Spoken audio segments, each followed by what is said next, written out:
Bom dia, estamos começando mais o Meu Doutor. Hoje um tema que salva vidas quando tratado com prevenção, doenças cardiovasculares. Elas são a principal causa de morte no Brasil e no mundo, mas grande parte pode ser evitada com atitudes simples no dia a dia. Vamos entender sinais de alerta, quando fazer o check-up e como proteger o coração. Para trazer informação de qualidade, recebemos o Dr. Carlos Rassi, doutorado em cardiologia pela USP, pós-doutorado em Harvard University e coordenador de cardiologia do Hospital Sírio-Libanês em Brasília. Vem compartilhar o que é decisivo na prevenção e no tratamento moderno. Dr. Carlos, é um prazer tê-lo aqui no nosso programa e agradecer estar disponibilizando um pouco do seu tempo para tratar de um assunto tão importante como é o coração, né? Eu que agradeço pela oportunidade de falar sobre o coração, né? A especialidade que a gente escolheu por amar cuidar da saúde cardiovascular, que é cuidar do paciente, né, como um todo, né? É um dos sistemas que mantém ali o paciente vivo, saudável, com capacidade para fazer as suas atividades do dia a dia. E sofre o reflexo de todas as atitudes do ser humano, né? Exatamente, exatamente. Sempre bate ali, sempre afeta, né, a saúde cardiovascular. Com certeza, com certeza. Qualquer influência do dia a dia, o coração sente, né? Perfeito. Carlos, quais são as doenças cardiovasculares mais comuns?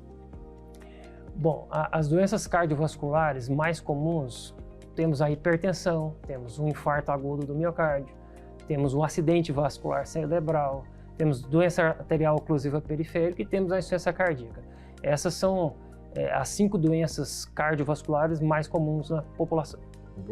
A gente está tendo muita repercussão e uma certa polêmica com a recomendação da diminuição dos níveis pressóricos no diagnóstico da hipertensão arterial, né? Interessante que a dúvida é, 12/8 continua sendo o padrão ou se recomenda que baixe mais com medicação ou só com hábitos alimentares? Essa é que ficou a dúvida. Na verdade, você tem que diminuir a pressão abaixo de 12/8 com hábitos alimentares, não medicamentosos. Mas aí como é que está essa questão? Então, assim, a hipertensão arterial sistêmica, ela é responsável em grande parte por aumentar o risco de quase todas essas doenças cardiovasculares que foram citadas anteriormente. Então, assim, a verdade é que essa discussão, né, sobre os níveis pressóricos já vem de alguns anos. E agora a Sociedade Brasileira de Cardiologia resolveu, através de estudos e pesquisas, que os níveis tensionais ótimos são níveis mais baixos, tá? Então, no mundo perfeito, todo mundo teria a pressão ótima abaixo dos 120/80. Por exemplo, se o paciente tem ali entre 120/80 até 140/90, já é um sinal de alerta, isso como níveis médios, né? Você precisa tomar algumas medidas para tentar normalizar esses valores, como aumentar a atividade física, melhorar sua alimentação, melhorar seus hábitos de sono, perder peso. Então tudo isso faz parte das medidas chamadas não farmacológicas de controle da hipertensão. Começou a ficar acima de 140/90, a gente já tem que, além disso, não é excludente, além de todas as medidas não farmacológicas, a gente tem também que introduzir medidas farmacológicas de controle de pressão alta, de hipertensão. Então, quando a gente faz isso, quando a gente controla a hipertensão, a gente é mais rigoroso com ela, a gente tem diminuição de acidente vascular cerebral, a gente tem diminuição de infarto agudo do miocárdio, a gente tem diminuição de insuficiência cardíaca, de doença arterial oclusiva periférica. Então, assim, é essencial ser mais rigoroso no controle da hipertensão. Uma queixa comum que a gente recebe no consultório, eu sou ginecologista e faço clínica também. Não, doutor, eu tenho minha pressão baixa. A minha pressão abaixa 10/6 e tal. Aí não é baixa, que né? Isso é o perfil do paciente e tal, né? Eu gostaria que você discorresse sobre isso. Se você for medir pressão de criança e adolescente que é ativo, que não está acima do peso e tudo, você vai encontrar valores de 8/5, 9/6, 10/7. Isso jogando futebol, dançando. Então, assim, isso em tese é o nível É o normal. perfil daquilo. Então, assim, a gente não precisa preocupar. Se você está lá com a sua pressão 10/6, 9/5 e está se sentindo bem, não atrapalha nada o seu dia a dia, não fala que você tem pressão baixa, não. Fala que você tem pressão muito boa, muito saudável, né? O sistema cardiovascular está trabalhando muito bem, né? Adequadamente. Perfeito. Quais as atitudes simples que têm impacto na redução do risco cardiovascular? Então, assim, ó, já citei alguns, mas vamos tentar organizar o pensamento nisso. Se você tem atividade física regular, né? Se você controla seu peso, se você dorme bem, diminui nível de estresse, não fuma, tudo isso ajuda a controle não só da hipertensão arterial, mas quase todos os outros fatores de risco. Se você faz tudo isso, você melhora a sua hipertensão, você melhora seu diabetes, você melhora o seu colesterol, você melhora, em suma, a sua saúde cardiovascular. Então, esses hábitos de botar atividade física no seu dia a dia, não descuidar dos seus hábitos de sono, se alimentar melhor com comidas mais saudáveis, né? Comidas, evitar, por exemplo, frituras, evitar ultraprocessados, evitar gorduras saturadas, tudo isso, e dar prioridade para os alimentos mais naturais, com legumes, salada, carnes magras, oleaginosas, cereais integrais, tudo isso ajuda você a controlar todos os seus fatores de risco cardiovascular. Perfeito. E a partir de que idade você tem que fazer a avaliação cardiológica com frequência? A frequência vai depender de várias coisas. O paciente normal, aparentemente normal. O paciente sintomático estranho na família, tudo bem, mas eu sou sadio, meu colesterol é normal, minha glicose é normal, tal. Quando eu devo procurar rotineiramente, diria assim, que o homem tem que começar a olhar para a sua saúde, do ponto de vista de check-up, na casa ali dos 40 anos. Mulher, talvez um pouquinho mais tarde, porque é onde começam as manifestações maiores das doenças cardiovasculares. A mulher tem Na menopausa, começa a ter a mulher tem uma vantagem hormonal em relação ao homem, que ela se perde um pouco depois da menopausa, onde ela entra ali no período do climatério. Então, ali 45, 50 anos é onde os fatores de risco começam a afetar mais a mulher e o homem a partir dos 40 anos. Isso não significa que antes dessa idade não se deva cuidar da saúde e de vez em quando visitar um médico. Visitou o médico ali, você tem 30 anos de idade, fez uma avaliação, não tem doença nenhuma, tem hábitos bons? Uma vez ali, cada 1, 2, 3 anos, está de bom tamanho. Depois dos 40, eu diria que uma avaliação anual está razoável para o homem. E mulher ali na casa dos 45, também fazer uma avaliação anual ali na casa. Se não tem fator de risco, tem assim, fator de risco. Tem doença, tem fator de risco, estamos tratando algo, aí depende, está controlado, mas é uma doença mais séria, a cada 6 meses, não está controlado, vai ser necessário mudança de medicamento, a gente tem que fazer talvez uma reavaliação mais precoce. Aumenta o antihipertensivo, aumenta um remédio do colesterol, às vezes eu tenho que reavaliar esse paciente em 60, 90 dias. Então isso depende, mas como regra, está bem, uma vez por ano, tem doença significativa a cada 6 meses, e aí vai de acordo com a necessidade de cada um. E o hábito do paciente chegar no consultório de outro profissional, do ginecologista, com o seu ginecologista e tal. Ah, doutor, me peça tudo, eu quero fazer um check-up. E não quer ir ao cardiologista. O que é que você recomenda? Pede o check-up ao ginecologista ou vai ao cardiologista? Não, assim, o ginecologista é habitualmente conhecido como o médico da mulher, né? Ela tem muita confiança e normalmente essa é uma situação muito comum mesmo, né? Eu faço o check-up com o meu ginecologista. Mas tem algumas coisas que a gente pode acrescentar, né? Tipo, estratificar um pouquinho melhor o risco cardiovascular com algumas atitudes, algumas análises que são mais dos especialistas. Então, assim, acho que é válido trabalhar sempre assim em conjunto, né? Assim, a sua área de domínio é uma, a minha área de domínio é outra, e em conjunto a gente pode cuidar melhor, né, do paciente. Né? Eu costumo estar nessa faixa etária, não peço o exame, encaminho para o cardiologista. Porque você pede o exame, aparentemente deu normal, mas eu não fiz um teste de esforço, eu não fiz um outro, não fiz um eletro, e aí eu digo que está tudo bem, ela não vai mais ao cardiologista. É verdade. um screening de aterosclerose, né? Por exemplo, a gente tem pacientes... Faz um eco, não faz uma carótida, um score de cálcio, né?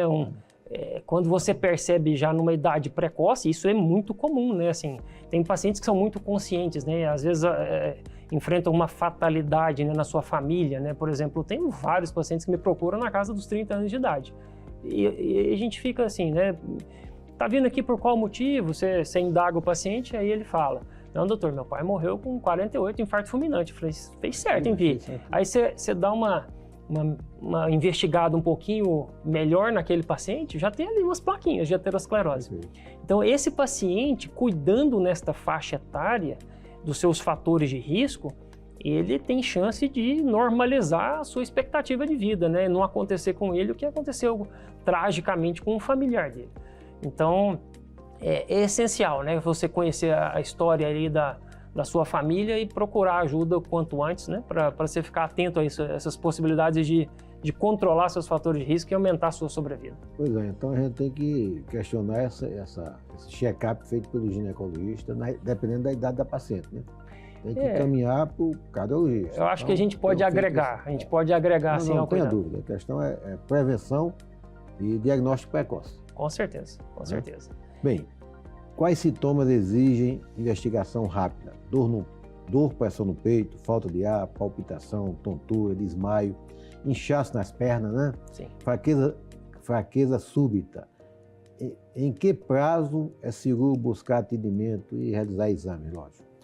Não, então, esses sintomas que você mencionou, se você nunca teve uma dor no peito, é algo que surgiu agora, você está achando aquele estranho, assim, não perde tempo não, vai para um hospital. Se você perdeu o movimento de um lado do corpo, se alguém percebeu que você está confuso, se está com alteração de fala, coração acelerado, você está com falta de ar, um desmaio, perda de consciência, esses são sinais de alarme, né, onde existem diversas situações que causam esse tipo de sintoma que pode estar colocando sua vida em risco de uma maneira bem próxima. Então, sentiu alguma coisa nesse sentido, procura um pronto-socorro, liga para o seu médico, avisa que você está indo para lá e vamos investigar, né? Às vezes podem ter situações benignas que podem fazer uma perda de consciência, mas a gente não sabe. Tem que investigar. A gente não sabe, tem que investigar. Você tem um idoso que frequenta arritmia e a principal causa de óbito é a queda. Sim. O paciente com arritmia, o idoso cai com frequência. Com frequência. Você queda no idoso. O cardiologista coloca um marca-passo, o paciente para de cair. Sim. E sobrevive bem mais, né? Exatamente, É exatamente. Importante. Exatamente. Bem, mas chegamos ao final do nosso primeiro bloco. O tempo passa rápido, vamos dar um intervalo e já voltamos. Fique aí. Estamos de volta com o meu doutor. Agora vamos falar da rotina que protege o coração do check-up e a prevenção e como caminhar com segurança rumo à longevidade. E falando em longevidade, aquela sensação que o paciente tem de fazer o check-up está normal, eu fiz meu check-up, deu normal, não preciso mais voltar ao médico, né? Quando na realidade a atividade e os exames periódicos é exatamente para dar o diagnóstico precoce. Se você fez o exame hoje normal, daqui a um ano pode ter uma alteração. Então, se você mantém a rotina, a periodicidade, você vai diagnosticar no início. Não é porque está normal hoje que eu vou passar anos sem fazer, não é isso, cara? É verdade. As principais doenças que levam a óbito quando a gente olha a população mundial, se você somar doenças cardiovasculares e doenças oncológicas, essas você tem a chance, quando você faz diagnóstico precoce, naquela fase pré-sintomática, onde você ainda não tem sintomas, você faz uma investigação, vê uma suboclusão de uma artéria importante do coração, ou você vê um câncer em fase inicial, onde ele ainda não metastatizou, ele ainda não invadiu, nós estamos falando de chance de cura, de você preservar o órgão, você normalizar a sua expectativa de vida. Quando você não tem essa oportunidade, você vai fazer diagnóstico pós-evento, por exemplo, pós um infarto agudo do miocárdio, pós-AVC, ou infelizmente pegar uma doença oncológica metastática. Muitas vezes a gente não fala mais em cura, a gente fala em controle, a gente fala em em controlar danos, em melhorar a qualidade de vida, mas a gente já talvez não tenha mais a chance de curar o paciente. Então, a rotina de avaliações é exatamente isso, é uma rotina. Se você é saudável, tá bom, que maravilha, mantenha hábito saudável, não estraga a sua saúde então, fumando. Saudável, né? Não estraga a sua saúde fumando, não deixe engordar, não fique sedentário, não coma comida que estraga a sua saúde, mas não deixa de fazer o check-up, não deixa de fazer os exames anuais. Importantíssimo. Antes que eu esqueça, Carlos, e o atleta de final de semana? A atividade física, ela tem que ter uma regularidade e uma quantidade mínima, né? Um mínimo que você tem benefício cardiovascular, por exemplo, na atividade física, é mais ou menos na casa dos 150 a 300 minutos se a atividade for moderada, ou de 75 a 150 minutos por semana se for uma atividade mais intensa. Então, isso aí você pode dividir ali 3, 4, 5 vezes por semana. Se você fizer 30, 40 minutos de caminhada por dia, você tem na semana ali uma quantidade adequada de exercício aeróbico, tá? Nós estamos falando de aeróbico. O exercício de força, o exercício resistivo, musculação, também é extremamente importante você manter ali 2 vezes na semana, mas o que traz benefício cardiovascular é o exercício aeróbico. A musculação, o exercício resistivo, te traz força muscular, ganho de massa muscular, melhora às vezes do equilíbrio, isso também é extremamente importante, mas associada, não exclusiva. Não exclusiva. E igual o exercício, é o controle de seus fatores de risco.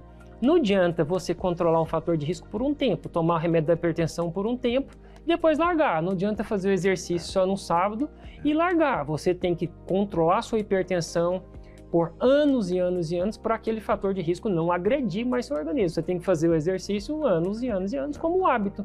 Então o hábito tem que ser contínuo, do mesmo jeito que o tratamento tem que ser contínuo. O infarto agudo do miocárdio é mais elevado no atleta de final de semana? Vai bater uma pelada e que o atleta de fim de semana é aquele cara que é praticamente...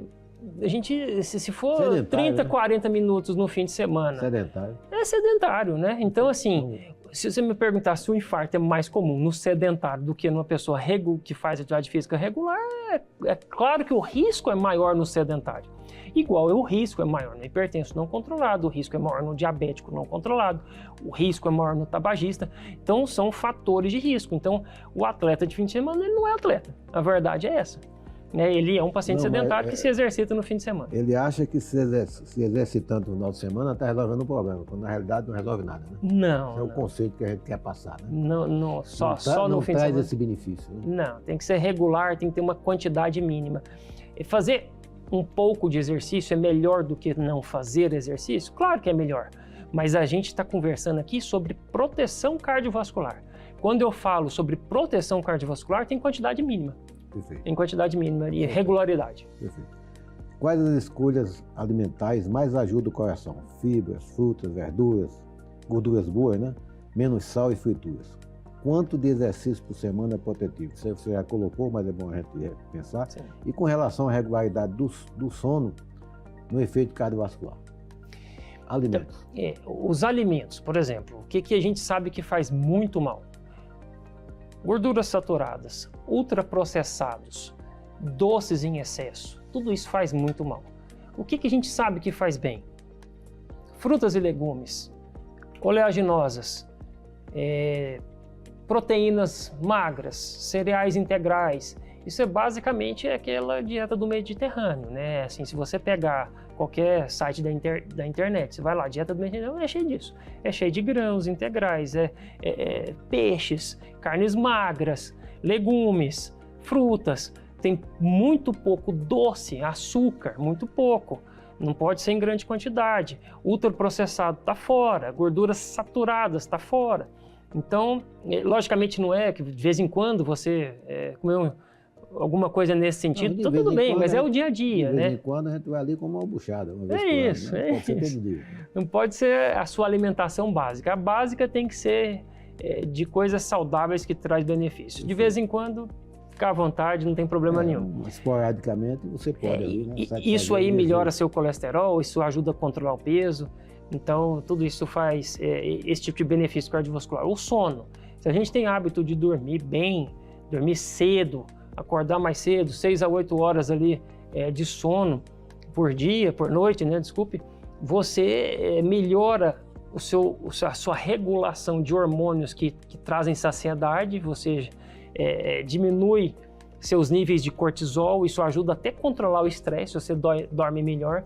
Então, tudo isso faz com que você, em suma, melhore seu controle metabólico. Se você melhora seu controle metabólico, você melhora seu diabetes, melhora seu colesterol, você melhora até a sua pressão, e isso em conjunto vai ter, no longo prazo, mais benefício cardiovascular. Perfeito. Uma coisa que a gente tem observado que tem aumentado à medida que aumenta a incidência da obesidade, não necessariamente o obeso que tem distúrbio do sono, o paciente magro também tem distúrbio do sono, mas qual o reflexo do distúrbio do sono na saúde cardiovascular? Assim, a apneia, você linkou a obesidade com algumas doenças e isso é fantástico de ser feito, porque assim, a gente sabe que a obesidade, ela piora quase todos os fatores de risco cardiovascular. Por quê? Se você está muito acima do peso, normalmente isso vai fazer com que a sua pressão arterial aumente. Normalmente o seu colesterol vai piorar junto. Normalmente o seu diabetes vai piorar junto. E a apneia do sono, que é uma doença, a apneia obstrutiva do sono, que é uma doença que aumenta risco de arritmia, morte súbita, ela também piora muito com a obesidade. Então, quando você combate a obesidade, como? Melhorando a atividade física, melhorando a alimentação, até mesmo dormindo melhor e auxílio medicamentoso, né? Hoje em dia a gente tem terapias medicamentosas assim que são fantásticas, mudança total de jogo.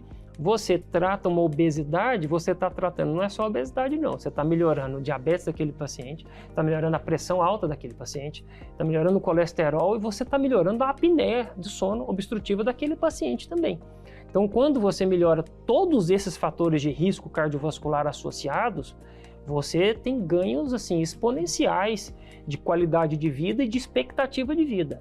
O obeso mórbido tem uma expectativa de vida muito inferior à população geral, bem reduzida. Então, se a gente tira o paciente que está numa situação de obesidade mórbida e traz ele para um MC saudável, ainda mais se a gente conseguir botar atividade física, melhor alimentação, melhora do sono, nós estamos falando de talvez décadas ganhadas de vida com saúde. Então, isso aí é algo essencial nos dias de hoje, onde a gente tem ferramentas para combater isso de uma maneira muitíssimo eficaz. Muitíssimo eficaz. Perfeito. E agora, mitos e verdades. Mulheres têm menos risco de infarto do que homens? É um mito, não é verdade. Se você falar assim, antes dos 45, mulher tem menos risco de infarto do que homem, é verdade. Agora, quando você coloca o lifetime risk, que é o risco da vida inteira, não é uma verdade. Porque quando a mulher perde a proteção estrogênica, ela aumenta o seu risco cardiovascular e nos primeiros anos até acelera um pouco a curva e iguala o homem ali quando ela está ali no fim de vida, iguala o número de eventos. Então, assim, sendo bem direto, não é verdade. Talvez seja verdade se eu estiver pegando uma mulher jovem e um homem jovem, um adulto jovem. Mas quando chega... quando você vai envelhecendo, isso se aproxima. E os números pode até se piorar, porque se ela entrar na menopausa e não fazer a reposição, ela perde a proteção. A proteção estrogênica natural, ela é fato e ela é indiscutível. A reposição estrogênica no pós-menopausa é bastante discutível. Tem gente que gosta muito, tem gente que critica, mas assim, via de regra não prejudica, né? E beneficia muitos os fatores de risco ali do dia a dia de sintomas. Né? Qualidade de vida, qualidade de libido, né? Atrofia vaginal, aquela história. Sim. E a aspirina previne infarto? A gente já teve, nos últimos aí 30, 40, 50 anos, momentos onde existia uma regra, assim, não, todo mundo tem que usar aspirina, todo mundo tem que usar aspirina. E isso, com o passar dos anos e os estudos agregando informações, né, ao cuidado do paciente, a gente sabe que a aspirina para quem precisa salva vidas. A aspirina para quem não precisa pode até prejudicar. Levar uma úlcerazinha, né? Pode levar a doenças do sistema digestivo, como úlceras, sangramentos, pode aumentar inclusive risco de sangramentos fatais, né? Tipo, não só do sistema digestivo, mas um sangramento do sistema nervoso central. Então, a aspirina tem que ser bem indicada salva vidas. Para todo mundo, a resposta é não se deve ser usada para todo mundo. Ela não é inócua, ela traz um risco aumentado de sangramento, que vale a pena correr esse risco quando eu tenho um benefício maior. Se eu não tenho um benefício maior, um paciente de baixo risco, ele não precisa de aspirina, não deve usar. Perfeito. Carlos, chegamos ao final do nosso programa, mais uma vez agradecer a sua presença. Como eu disse, o tempo é rápido, é muita informação, a gente não consegue dar em 2 blocos, mas eventualmente eu vou te receber aqui novamente se você tiver disponibilidade. Mas antes de encerrarmos, eu gostaria que você colocasse à disposição de quem nos assiste tua rede social, teu Instagram, teu Facebook, o endereço do teu consultório. Tá bom, eu atendo meu consultório dentro do Hospital Sírio-Libanês em Brasília, estou à disposição, depois eu posso passar o telefone da secretária, já enviei para a equipe. E eu tenho uma rede social no Instagram, dr.carlosrassi, R-A-S-S-I. Então, agradeço a oportunidade de participar hoje, falar sobre o coração, falar sobre a saúde cardiovascular. É sempre um prazer. Obrigado pelo convite. Eu que agradeço. E a você que nos assiste, e lhe convido para estar aqui conosco novamente no próximo domingo, às 11 horas da manhã, no Canal 6, TV Brasília. Um abraço e até lá.